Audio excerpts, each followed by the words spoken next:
It was written so long ago, in such small, fine print, that even if you understood the language, medieval Latin, you would still need a magnifying glass to read it.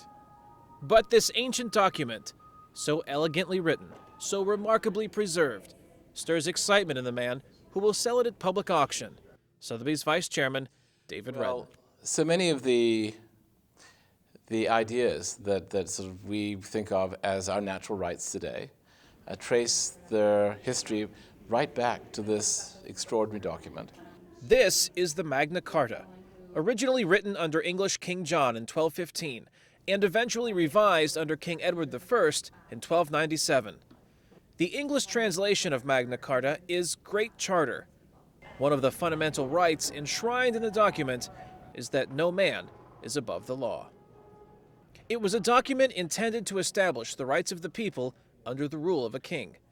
It created a rule of law and became the blueprint for most of the founding principles that eventually created the United States. This is the progenitor, the ancestor, the great-great-great-grandfather of our great documents of freedom, whether it's the Declaration of Independence, the Constitution of the United States, or the Bill of Rights. It has a tremendous meaning for our country. Our country is founded ultimately on English law. The reason why this is so difficult to read, number one, it's tiny. Each time the Magna Carta was revised and reissued in the 13th century, copies were made to distribute throughout the kingdom.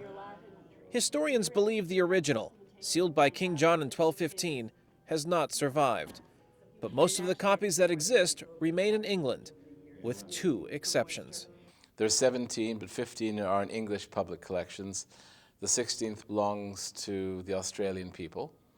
This is the only one that could conceivably come up for sale. It's the first time Magna Carta has ever been auctioned in its 700-year-plus history.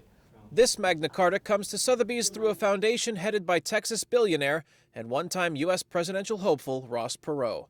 The Perot Foundation purchased it from an English family that had owned it for 6 centuries. And when an opportunity presented itself to purchase this document in the early 1980s, an American foundation jumped at it and brought it back here so it could be displayed at the National Archives, where it's been for over 20 years, with the Declaration of Independence and the Constitution. Redden admits that the National Archives would like to get this important document back in its collection. But he also adds that much of the money available to spend on such items as important and expensive as the Magna Carta rests in private hands. Well, one of the conundrums of working at a place like Sotheby's is you look at something like this and quite frankly you say it's priceless, it's incomparable.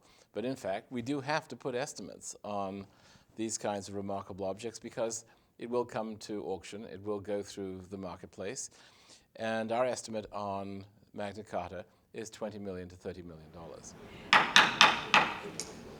Good afternoon, ladies and gentlemen. My name is David Redden. I welcome you to Sotheby's. The estimate far exceeds the sale price of another important document that David Redden has auctioned. $11 million. In 2000, he sold a rare copy of the U.S. Declaration of Independence for $8.1 million. Kane Fairbaugh, VOA News, New York.